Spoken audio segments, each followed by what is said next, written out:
Et maintenant, l'actualité de l'Amérique latine. Ce lundi 24 novembre 2025, à Washington, le département d'État des États-Unis a désigné le Cartel de Los Sol comme organisation terroriste étrangère.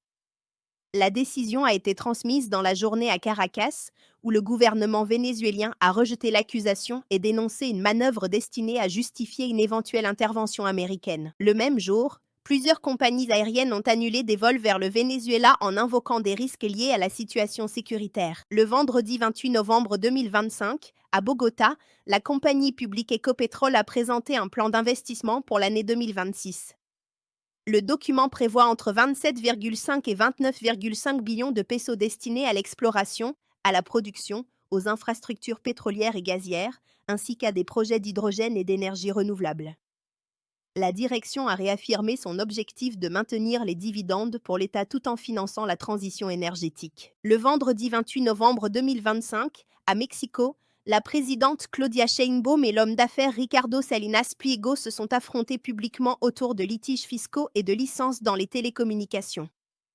Les autorités ont rappelé l'obligation de respecter les règles fiscales et de concurrence, tandis que l'entrepreneur a dénoncé une attaque politique sur les réseaux sociaux.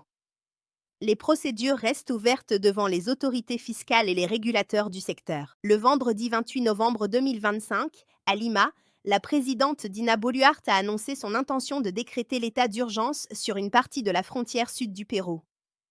La mesure vise à renforcer le contrôle migratoire et à augmenter le déploiement des forces de sécurité dans les zones limitrophes du Chili et de la Bolivie. Plusieurs organisations de défense des droits des migrants ont exprimé leurs inquiétudes concernant les risques de refoulement collectif. Le mercredi 26 novembre 2025, à Lima, la 4e cour collégiale du tribunal national supérieur a condamné l'ancien président Martin Vizcarra à 14 ans de prison pour corruption passive commise lorsqu'il était gouverneur de Moquegua.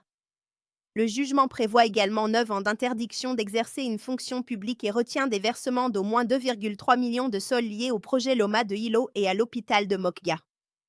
La décision, diffusée dans la presse entre le 27 et le 29 novembre, pourra faire l'objet de recours par la défense. Le samedi 29 novembre 2025, au Chili, l'Institut national des statistiques a publié des données indiquant une baisse de 7% de la production de cuivre en octobre, soit 458 405 tonnes.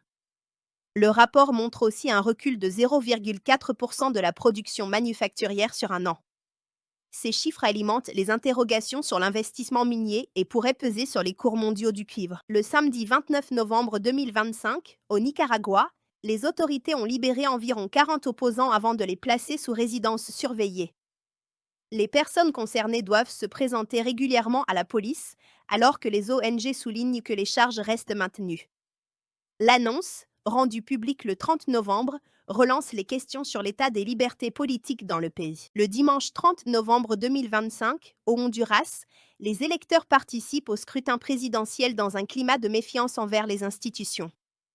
Les forces de sécurité sont déployées en nombre autour des bureaux de vote, alors que la grâce accordée par Donald Trump à l'ex-président Juan Orlando Hernández ravive les tensions politiques. Les autorités appellent au calme, tandis que l'opposition redoute des violences après l'annonce des résultats.